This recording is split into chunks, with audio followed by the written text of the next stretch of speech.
مرحبا بكم مشاهدينا الكرام. هنا من مدينة طراغونة الإسبانية سيكون الحدث مع الطبعة 18 لألعاب البحر الأبيض المتوسط.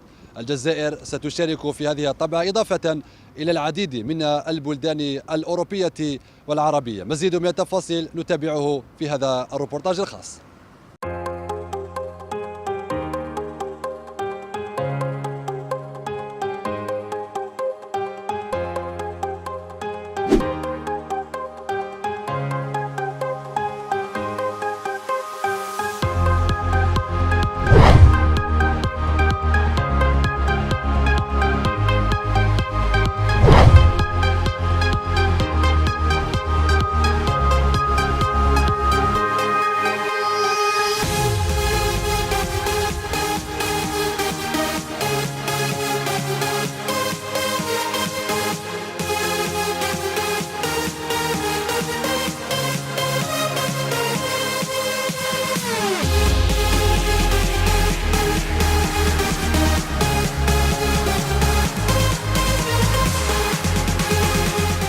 مدينة طراغونة هي إحدى المدن الإسبانية الساحلية، تقع في جنوب منطقة كاتالونيا في شمال شرق إسبانيا، وتطل على البحر الأبيض المتوسط. يبلغ عدد سكانها أكثر من 134 ألف نسمة، في حين بلغ عدد سكان المنطقة الحضرية للمدينة حوالي 456 ألف نسمة. تقع مقاطعة طراغونة في شمال شرق إسبانيا، يحدها من الشمال مقاطعة لاردا، ومن الشمال الشرقي مقاطعة برشلونة، ومن الجنوب الشرقي البحر الأبيض المتوسط، ومن الجنوب الغربي مقاطعة كاستيون، ومن الغرب مقاطعة تيروال ومقاطعة سراغوستا. هذه المدينة الساحلية الجميلة نالت شرف تنظيم الطبعة 18 لألعاب البحر الأبيض المتوسط رغم الأزمة الاقتصادية والسياسية التي تعيشها البلاد.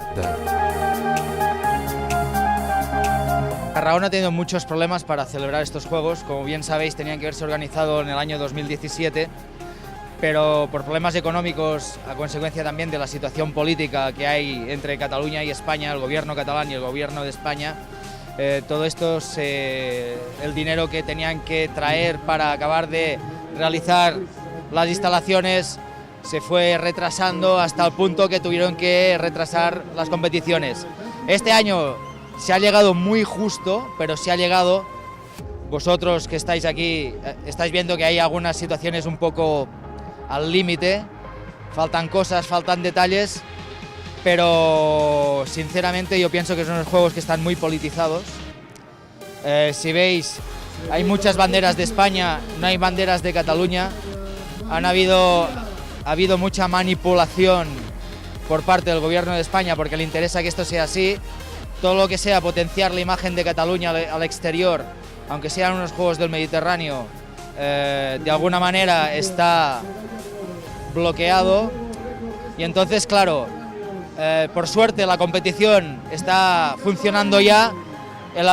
Toda la cuestión política ha quedado en un segundo plano, pero de todas maneras serán unos juegos diferentes. La ciudad de Tarragona nunca ha creído en estos juegos. Por esto las instalaciones están vacías, porque no se las han considerado nunca suyos estos juegos. Entonces es muy complicado, ¿no? Todo viene también por el tema político, ¿no? Piensa que el gobierno de la ciudad de Tarragona está por el Partido Socialista y el Partido Popular y Ciudadanos, ¿no? Digamos que son el tripartido que ha puesto a los políticos catalanes en la cárcel, los que han suspendido la autonomía de Cataluña con el 155, el famoso artículo 155. Entonces todo esto, la gente que cree y quiere una República de Cataluña vive de espaldas a estos juegos, ¿no? Y entonces todo está muy manipulado. Por esto pues vemos lo que vemos, las gradas vacías en la mayoría de competiciones.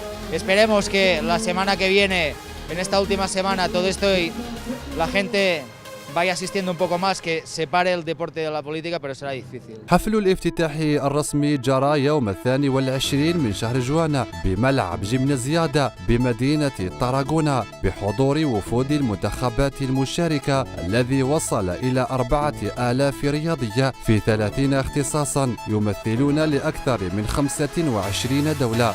Para nosotros los Juegos de España es algo muy importante, algo grande, nos hace crecer, no sé qué decirte, como país, como que venga toda la gente a ver el espectáculo a España, nos hace muy orgullosos. Bienvenidos a España, sí. Todos bienvenidos. Todos bienvenidos.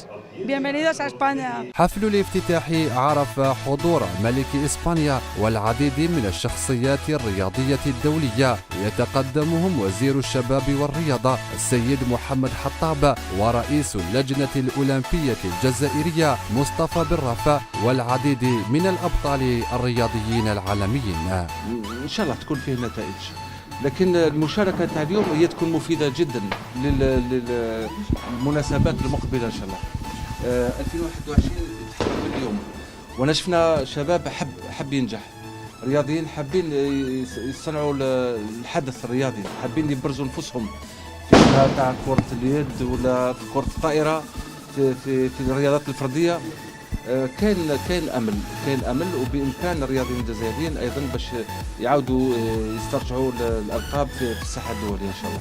الجزائر حضرت في العاب المتوسط وشاركت بوفد ضم اكثر من 400 شخص من بينهم 233 رياضيه شاركوا في 24 تخصصا. الجزائر حضرت هذه البطوله في رياضات العاب القوى، البادمنتون والملاكمه والكره الحديديه والدراجات والمبارزة والجمباز ورفع الأثقال والجيدو والكاراتيدو، المصارعة، السباحة، تايكواندو، التنس وتنس الطاولة والرافل والتجديف، الرماية الرياضية، الفروسية والملاحة الشراعية، إلى جانب الرياضات الجماعية ككرة القدم وكرة اليد وكرة الطائرة رجال وسيدات.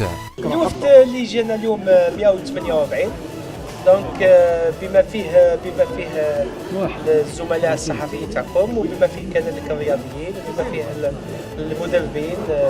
مثلا نعطيك على سبيل المثال عندنا فريق كرة القدم وعندنا كذلك كرة الطائرة اللي هما يعني يمثلوا اكبر عدد تاع الرياضيين لانها رياضات جماعيه. وكاين فيه الوفد اللي راح يجي غدوه، وكاين الوفد اللي يجي ان شاء الله في 25. الحمد لله استطعنا نحلوا ازمه تاع التاشيره هذيك اليوم الصبح مع السفاره الاسبانيه هذيك، يعني تفهموا الاوضاع وحلوا يعني اغلب المشاكل. وحنا اليوم موجودين هنا في طاراغونا باش نحاولوا نديروا حفل الافتتاح يكون في ظروف جيده اولا، ونحاولوا مع الرياضيين تاعنا باش يعني يدافعوا على حظوظ الجزائر من خلال الرياضات التحمل والمشاركه تاعنا. تكون عندنا اكسبيريونس ونلعبوا مقابلات ضد فرق قويه، اون ميم طون نديروا يعني ايفالياسيون تاع الفرق تاعنا، على بالكم بلي حنايا الفريق تاع البنات رانا جددناه 100%. راكم شوفوا جينا لي U23 اللي راهم يحضروا في الشامبيون دافريك تاع 2019، والذكور ثاني الفريق جددناه نجدوا فيه ونحضروا ثاني 2019. انا نظن باللي هذه ستكون يعني مناسبه لنا باش نشوفوا نقيموا دابور النيفو تاعنا ضد الفرق قويه كما فرنسا، اسبانيا، ايطاليا وتركيا، وان شاء الله نديروا يعني مشاركه اونوراب كما يقولوا باللغه الفرنسيه. قربوعه امير كره طائره منتخب وطني، الحمد لله وصلنا بخير وعلى خير. طموحنا في هذو اللي يجوا ان شاء الله نشرفوا الجزائر ونمثلوا احسن تمثيل. المشاركة الجزائرية وعلى مدار 10 أيام من المنافسة وفي كل الاختصاصات لم ترقى إلى المستوى المطلوب ولم تتمكن من تكرار نفس الإنجاز المحقق في النسخة الماضية بمرسين التركية، حين سجلت تقهقرا كبيرا مقارنة بالبلدان الأخرى للحوض المتوسط. فبعد الخرجة الناجحة لألعاب 2013 حينها حققت الرياضة الجزائرية ثاني أفضل مشاركة لها بحصيلة ضمت 26 ميدالية، منها 9 ذهبيات وفضيتين و15 برونزية. احتلت الجزائر هذه المرة المركز ال15 في الترتيب العام ب13 ميدالية فقط، منها ذهبيتان و4 فضيات و7 برونزيات، بعيدة بذلك كل البعد عن إيطاليا ب56 ذهبية، أو حتى المغرب ب10 ذهبيات، وتونس ب6 ذهبيات. على هذا الأساس احنا اليوم طالبين من أكثر وقت فات باش تكون فيه مرافقة فعلية، لازم نستثمر في هذه المواهب. اليوم نتكلم على التكوين والتحضير أيضا. كان بعض الاختصاص تكلمونا صباح قال لك احنا تلاقينا مرة في 8 أشهر، كيفاش اليوم نجيبونها؟ وهذا واقع، والناس تدرب 8 ساعات في اليوم. الميداليات كانت شحيحة، فالسباح أسامة صحنون تحصل لوحده على ميداليتين، وهما ذهبية 100 متر سباحة حرة وفضية 50 متر سباحة حرة، محطما بالمناسبة رقمين قياسيين وطنيين في المسافتين، وهما رقمان صمدا لأكثر من 20 كاملة.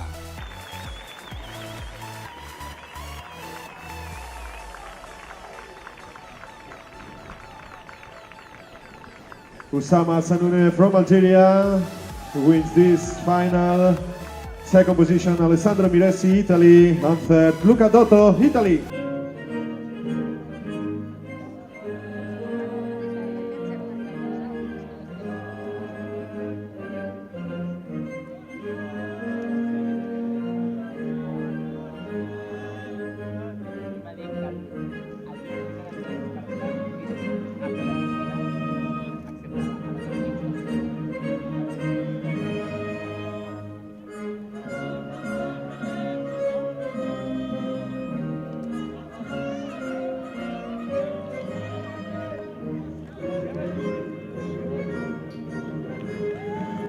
Un fuerte aplauso para este podio, Usama Sanune. بسم الله الرحمن الرحيم. الحمد لله اليوم راني فرحان بزاف بالميداليه الذهبيه اللي حققتها في السباق 100 متر حره، وراني فرحان بالتوقيت اللي تحصلت عليه، رقم قياسي جزائري لمده سنوات سيرتو رقم عالمي بيرفورمانس مونديال. راني فرحان بزاف، التعب تاعي ما راحش هكذاك.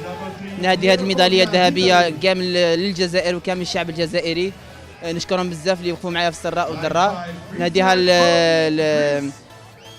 لا فامي تاعي، ام تاعي، الاب تاعي والاخوه تاعي، ونشكر كاع الناس اللي وقفوا معايا. يعطيكم الصحه، وان شاء الله مازال من التالق ان شاء الله.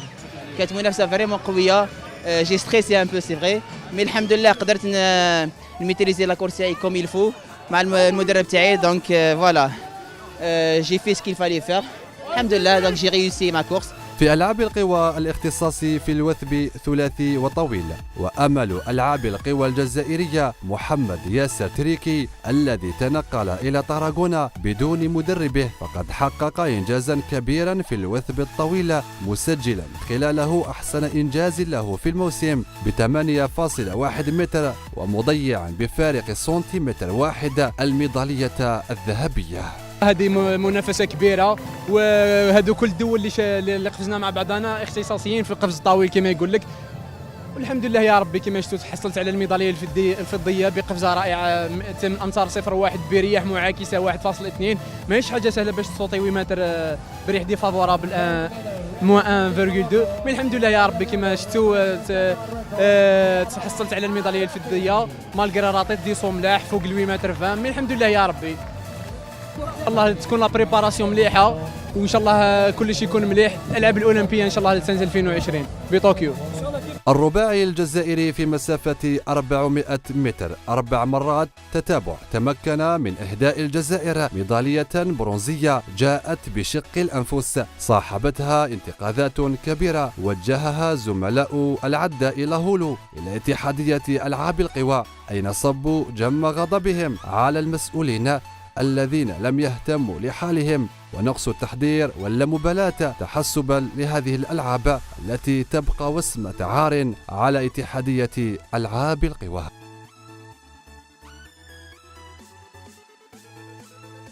الحمد لله، يعني هذه الميدالية كانت صعبة نوعا ما.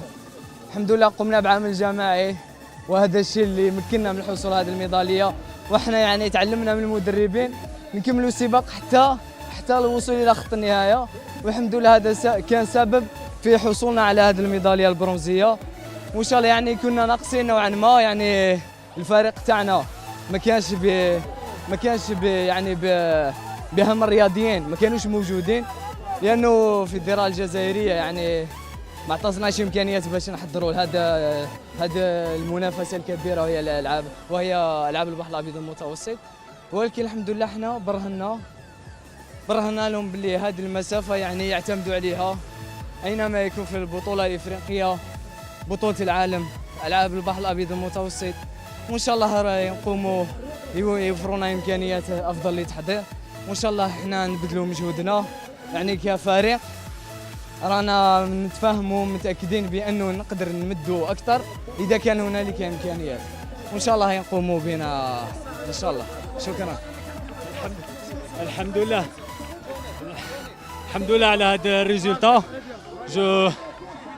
جو فيليسيت كاع صحابي باسكو اوني اون ايكيب سودي، والحمد لله مع لي مويان تاعنا وشوفوا لي ريزولتا واش درنا. الحمد لله يا ربي. دونك نتمناو يزيدوا يعطيونا، يزيدوا يتهلوا فينا ونتهلوا في الجزائر خويا ان شاء الله بربي. هذه هي خويا، هذا ما قالوها زملائي اللي نشكرهم بهذه المناسبه.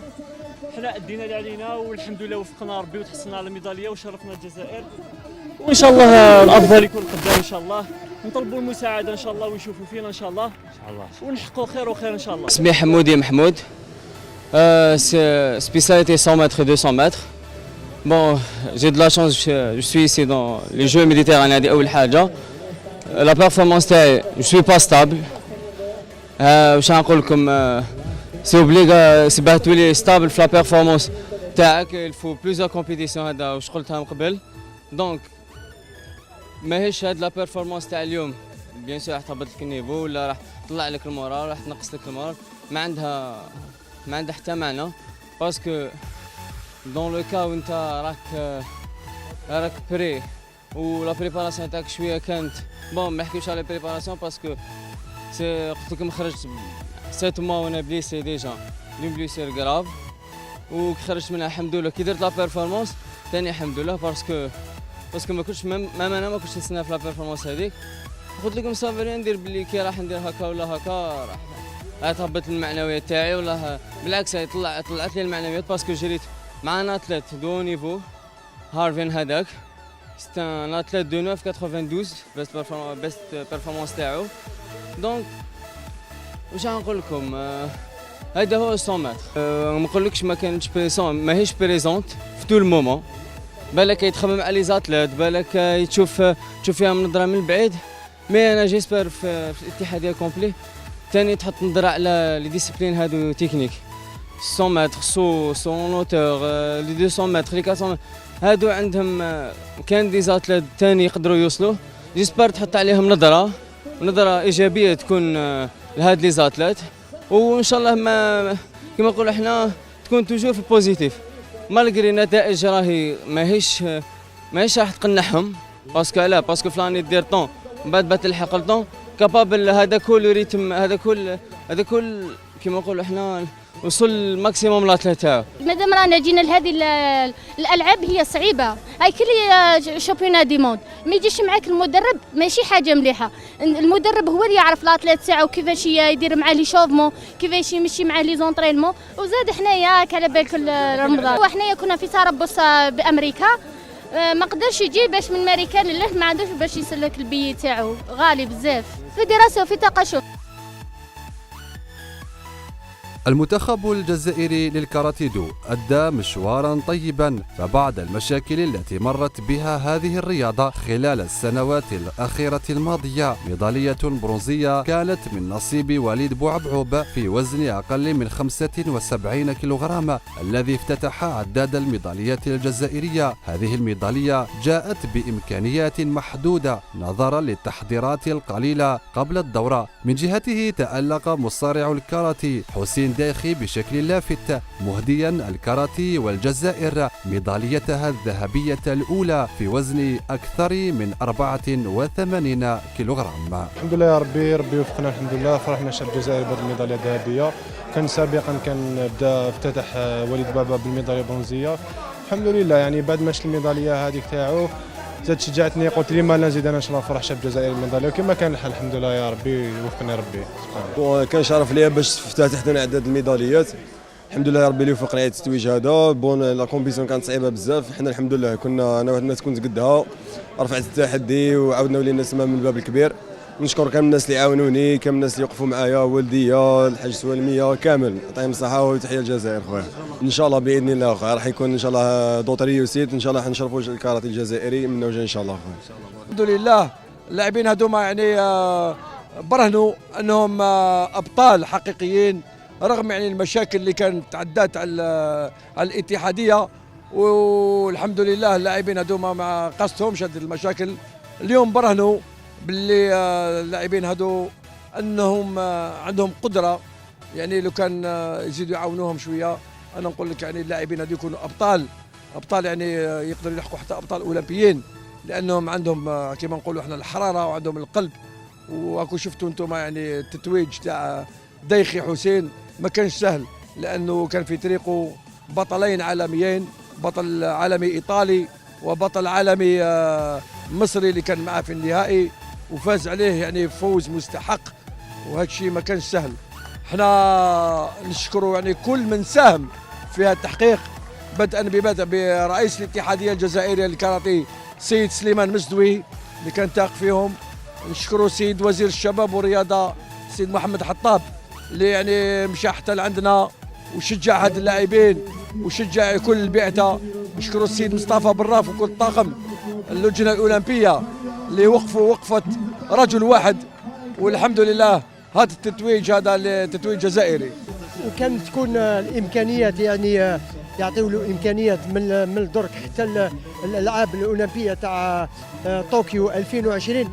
انا نشوف عنده امكانيات باش يكون مع الثلاثه الاوائل ان شاء الله، لازم له امكانيات من الدرك ان شاء الله. في المصارعه الاغريقيه الرومانيه حصاد الجزائر كان بميداليتين فضيتين من انجاز بشير السيد عزاره في 87 كيلوغرام وادم بوجملين في وزن 97 كيلوغرام، وهو ما يؤكد أن المصارعين الجزائريين اللذين سقطا في المباراة النهائية أمام بطلين عالميين لم يخيب الأمل، كما أنهما يتوفران على إمكانيات هائلة للتنافس مع أحسن الرياضيين العالميين مستقبلا في هذه الرياضة.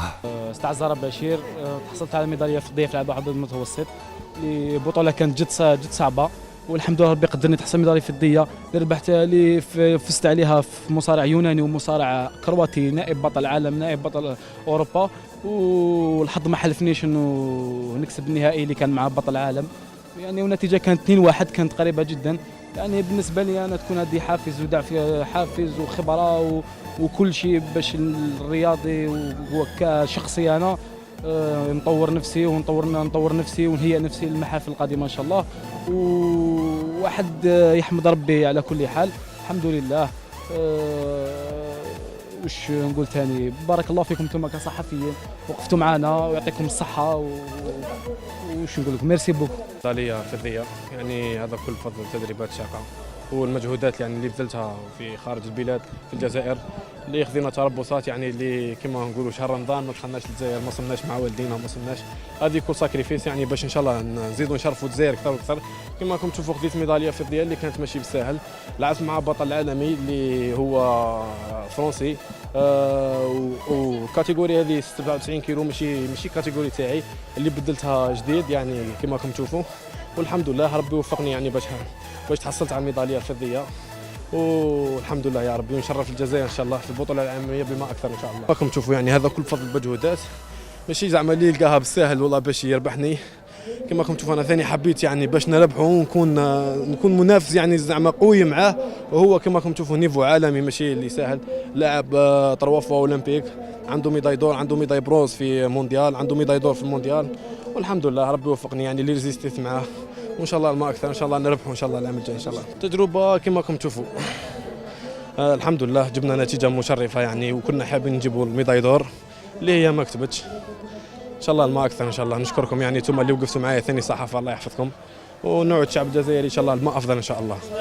الحمد لله على هذه النتائج، ميداليتين فضيتين تاريخيتين للمصارعه الاغريقيه الرومانيه في الالعاب البحر الابيض المتوسط، انجاز كبير والله. احنا طمعنا باش على الاقل نحصل على ميداليه ذهبيه، ولكن هذا هو قدر الله ما شاء فعل، التوفيق من الله ونظن أن الإنجاز هذا كبير لهذه الرياضة، لأنه احنا ما راحينش نحسوا بهذا الإنجاز إلا بعد أسبوع أو أسبوعين، لأنه الآن رانا في على كل حال في نهاية المنافسة تاع الإغريقية الرومانية. نظن هذا إنجاز تاريخي لهذه المصارعة الإغريقية الرومانية، الأبطال تاعنا اليوم انهزموا بفارق ضئيل أمام أبطال عالميين. نظن هذا هو الهدف المسطر وتجاوزناه. ما زال العمل إن شاء الله ينتظرنا. في الفن النبيل والجيدو الرياضتان المتعودتان على حصد ميداليات في المعدن النفيس خلال المواعيد المتوسطية، فقد سجلتا مشوارا مخيبا للآمال في ألعاب 2018 حيث لم تنجح في بلوغ الدور النهائي للفوز على الأقل بالميدالية الفضية. رضا بن بعزيز من خلال تجربته نال الميدالية البرونزية، وإلياس بويعقوب وصونيا عسلة في الجيدو. أسئلة كثيرة تطرح حول واقع الملاكمة والجيدو الجزائري في الوقت الحالي. الحمد لله درت الماكسيموم، درت جي في تو بور افوار سات فيكتوار اليوم. اليوم الحمد لله اللي يعني نضمن الميداي. الحمد لله منا وجاي. البروشين تور ان شاء الله جو في فير الماكسيموم موسي باش نشرفوا الرايه الوطنيه ان شاء الله. الحمد لله يعني تاهلنا الى الدور نصف النهائي مع الملاكم بن بعزيز رضا، اللي كان يعني كانوا الملاكمين عندنا 8 ملاكمين اللي تاهلوا 8 منهم تاهلوا 7 للربع النهائي، واليوم عندنا 2 ملاكمين، واحد بن بعزيز رضا اللي تاهل مع الايطالي، وعندنا ثاني مرجان اسامه اللي انهزم امام الايطالياني يعني بالنقاط. ما يخفالكش انا عندي ملاكمين يعني كلهم يعني شباب جدد، ما خلاف عندي ملاكم واحد اللي راهو يعني قديم في الملاكمه هو رضا بن بعزيز، والباقي كاع شباب صغار. نحكي لك على يعني على مرجان الهزام تاعو امام الطلياني اليوم. ما يخفالكش يعني مرجان هو ما كانش مسطر باش هو اللي حضر للبطوله العربيه، البطوله البحر الابيض المتوسط هذه. كان وجدنا يعني وحضرنا هو فليسي اللي كان هو اللي راح يلاكم في البحر الابيض المتوسط. في الدقيقه التاليه يعني طاحته اصابه. اليوم انا جيت هنا باش نساند الزملاء تاعي، وكما نقول لك ستان ليكسبيرونس تاعي نمدها لهم باش نعاونهم. اللي ان شاء الله اللي ما تخفالكمش الملاكمه الجزائريه كانت عندها 5 ميداليات في الالعاب البحر المتوسط، 5 ميداليات ذهبيه. ان شاء الله اليوم كما شفنا بن بعزيز الحمد لله اون فيرا دخل اون ديمي فينال، اللي ان شاء الله احنا ان شاء الله نعاونوه الاخرين باش ان شاء الله يحافظ على اللقب تاعو لميداليه ذهبيه. مرحبا، الحمد لله على هذه النتيجه.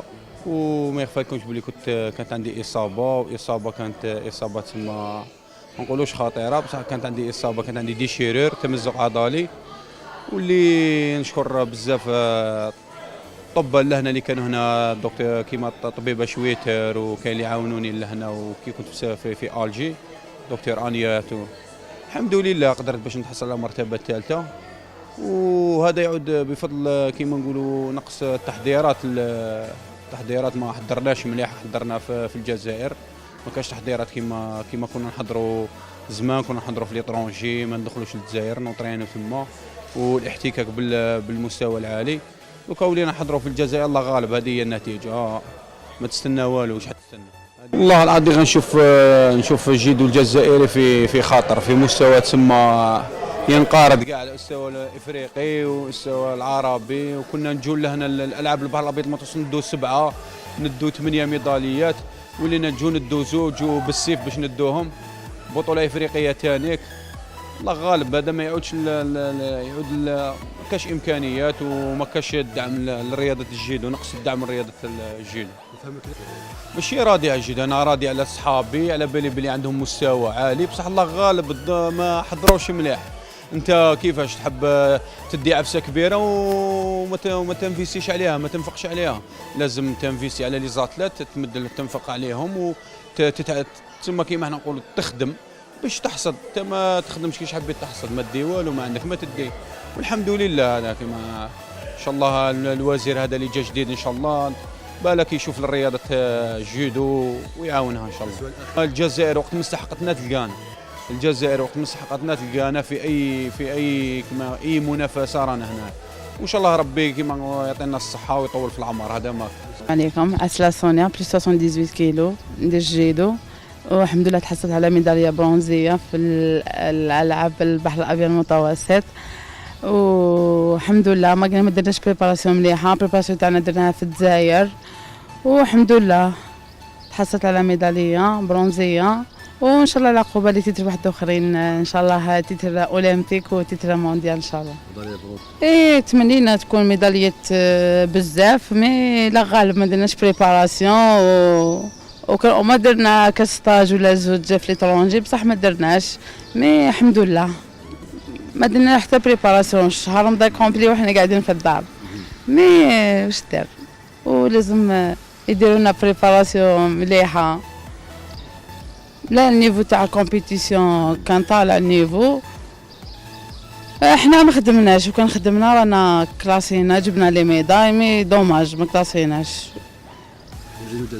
لازمنا بريباراسيون نبريباريو لها قبل ما تلحق لي جوز اولمبيك باش نكونوا بري باش نجيبوا لي ميداي ان شاء الله. طيب المشاركة الجزائرية ما قامتش بالتحضيرات اللازمة باش تكون شغل في المستوى في الألعاب البحر الأبيض المتوسط، مي الحمد لله واش دير لا غالب، ونقول لهم باش يتهلاو في الجيدو باش يعاونونا باش نديروا بريباراسيون، ان شاء الله نجيبوا بزاف لي ميداي. رفع الأثقال الجزائرية حضرت الحدث المتوسطي ولم تتمكن من حصد المعدن النفيس، لكنها لم تخرج خاوية الوفاض من الألعاب، بل تمكن الرباع مساوي صدام من إحراز ميدالية برونزية في الحدث المتوسطي، ميدالية مشرفة وعمل كبير ينتظر هذه الرياضة من أجل تشريف الجزائر خلال المواعيد الرسمية المقبلة، أبرزها أولمبياد طوكيو 2020. المشاركة تاع الفريق الوطني لرفع الأثقال كانت أقل من التوقعات، لأننا كنا عندنا طموح في ميداليتين فضيتين، يعني احنا تعرف رفع الأثقال باللي نجيبوا 2 ميداليات في كل اختصاص، لكن نقولوا الحمد لله على الميدالية هذه اللي وزنها من ذهب. والفريق الإناث اللي وافقت الاتحادية الجزائرية والوزارة واللجنة الأولمبية للمشاركة تاعهم لكسب الخبرة، ولكن أرقام الإناث لم تكن بعيدة على المستوى الألعاب واللعبة رفع الأثقال عموما. التحضيرات بالنسبة للإناث كانت إيجابية، بالنسبة للذكور أكثر، يعني كنا درنا تربص في أذربيجان يعني في مستوى عالي جدا.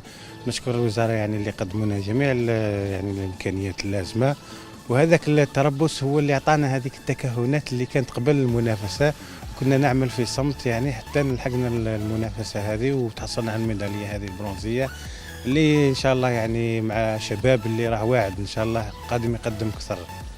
هي رفع الأثقال غنية عن التعريف في حضورها في كل دورة من ألعاب البحر المتوسط بالميداليات، ومش يعني حاجة جديدة، ولكن يبقى الطموح أكثر من ذلك بإذن الله.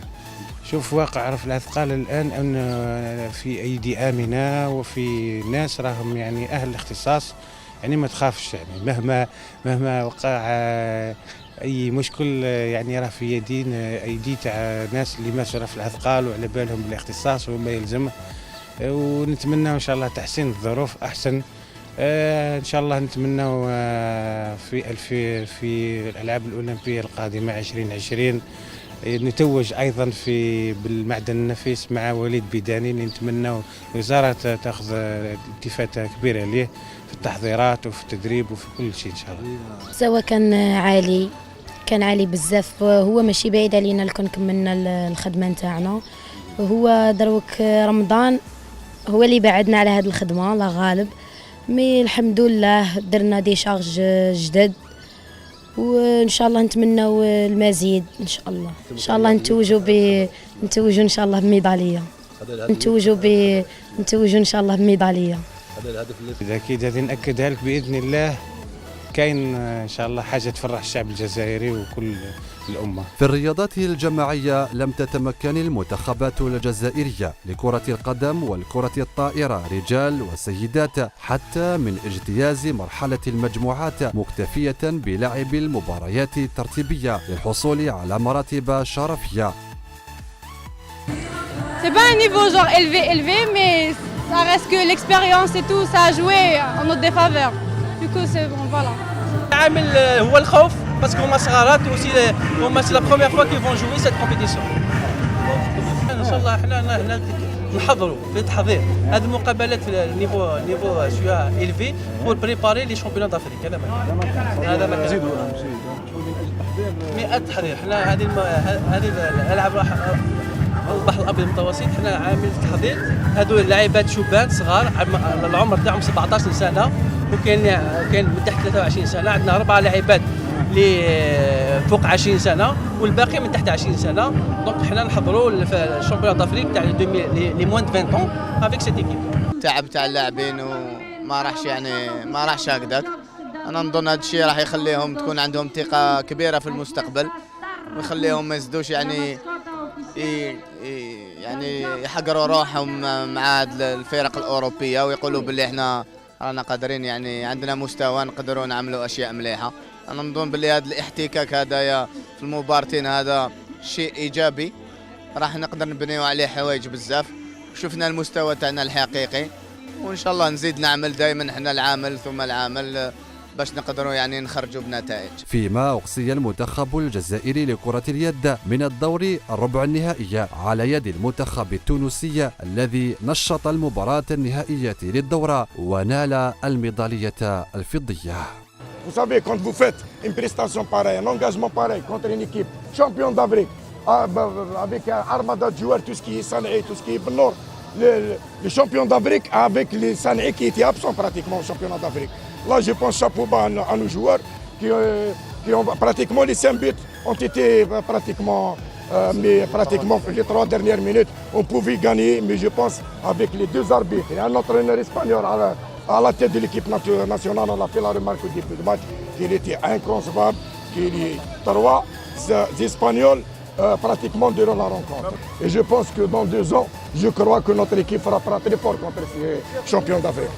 Voilà, vous imaginez que pratiquement un entraîneur algérien à la tête de notre équipe et des arbitres algériens. Je pense qu'il y a sensibilité, il y a compassion quand même. Mais je pense que je reste dans le cadre de la compétition.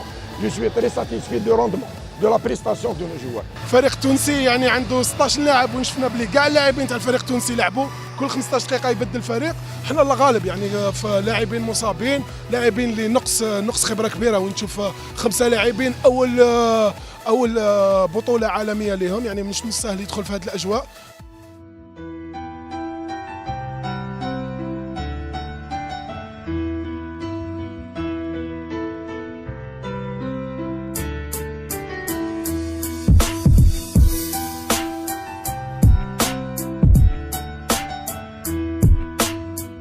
الجزائر بلد بحجم قارة شاركت في الموعد الإسباني برياضيين لم يحضروا جيدا لهذه التظاهرة، وهو ما جعل الحصاد الجزائري باهتا.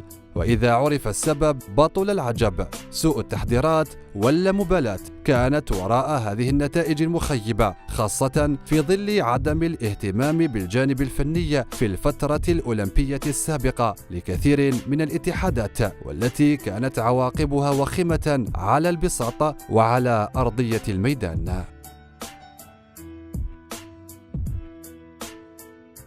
نأسف للنتائج هذه اللي ما هيش يعني تفضي في الحقيقة، والحاصلة اللي يقدروا يعملوها هما وزارة الشباب والرياضة مع الاتحاديات. كما قلت سابقا، حتى إن كانت النتائج إيجابية والله كانت سلبية، فالمؤهلين والمسؤولين اللي على هذه النتائج هذه مهما كان حجمها هما الاتحاديات والوزارة اللي عندهم يعني عقد عمل كونترا بروغرام اللي مع بعضهم هما اللي يعطيو يعني الحصيلة. فأنا لا أتبنى النجاح ولا أتبنى الهزيمة. صحيح أنه 13 ميدالية من بينها ذهبيتين، 4 فضيات، 7 برونزيات. طموحاتنا كانت تتجاوز أكثر بكثير هذه النتائج، لكن عندها أسباب ومسببات ترجع دائما إلى التحضير، أنه في كل قطاعات وبالخصوص في مجال الرياضي مستحيل باش تكون نتيجة لما كانش فيه تحضير كما ينبغي، تحضير قيم. احنا كان واقع على هذا الأساس أنه نهني أبنائنا الرياضيين اللي تحصلوا على ميداليات.